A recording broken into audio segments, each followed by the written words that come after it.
Factoring perfect square trinomial. So first, imong i-determine if perfect square ba ang usa ka trinomial or dili. Let's have an example of a perfect square trinomial.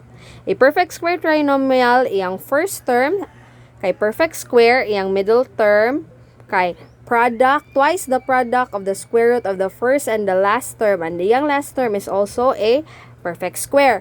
For example, since it is a trinomial, tulo siya ka terms. Terms are divided by the plus or the minus sign.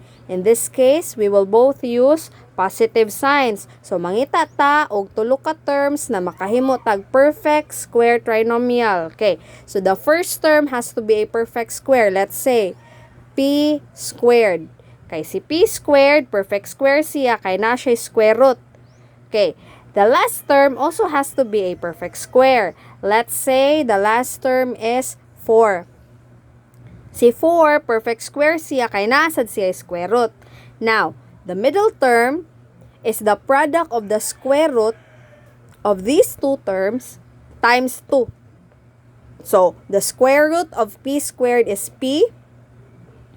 Iyahang square root is p. Square root sa last term is 2.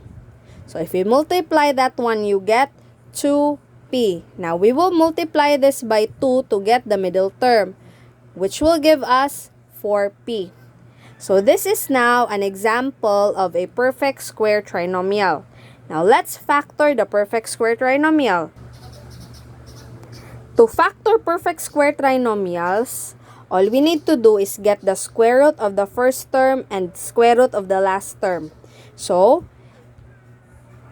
let's have two sets of parentheses which will serve as the first factor and then the second factor. Okay, so the factor of the square root of the first term, that is p. So we will write p on both our factors. The factor of the last term is 2. So we will write 2 on both our last terms. Now we will copy the sign of the middle term. So, if we factor out this perfect square trinomial, we will get a factor of p, quantity p plus 2 times quantity p plus 2, or simply p plus 2 squared. This is now our final answer. Now, let's have another example on factoring perfect square trinomials. So, first, again, ato sang i-analyze if perfect square trinomial ba gyud na siya or dili. Because if dili siya perfect square trinomial, dili nato ni magamit na factoring technique. We have to use another factoring technique. So, let's analyze. Is the first term a perfect square? Yes, kay naa siya square root. Ang square root niya is x. Is the last term a perfect square? Yes, perfect square sad siya, kay ang iyahang square root kay 5. Now, ang middle term dapat i-multiply nimo ang square root sa first ug last term, times 2. So, ang square root ni x squared, we have x. Ang square root ni 25, we have 5. If we multiply that, that will give us 5x. Now, we will multiply this by 2. 2 times 5x, you will get 10x. So, therefore, this example is a perfect square trinomial. Since this is a perfect square trinomial, ato na mga identify na perfect square dyan siya, we will apply the technique that we have learned. So, this time, we will use the final form. Dili na ta magamit atong duha ka factors because we have known from the first example na the same ra gyud di ay gihapon ang labas on both factors. So, usa na lang atong gamiton. What is now the square root of the first term? We have x. Pila may square root sa last term na 25? We have 5. And again, atong i-follow ang sign sa middle term. So, ang middle term is negative 10x. So, atong i-follow ang iyang sign which is negative. So, copy the sign which is negative. And, since factoring man ni siya, supposedly, we will be having 2 factors.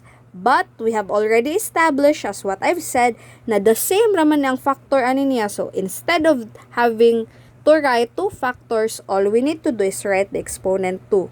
This is now our final answer. Let's take a look at this example. So we have y squared plus 10y plus 16. So our topic is factoring perfect square trinomials. Again, let us identify first, perfect square ba ni siya or dili? So dapat ang first ug ang last term is perfect square. So y squared. Since y squared is a perfect square, okay na siya. Now, let's take a look at 16.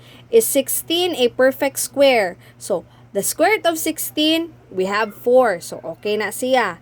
Now, let's look at the middle term. So, in perfect square trinomials, all you have to do is get the square root of the first and the last term, multiply it, and then multiply it again by 2. So, square root of y squared, we have y.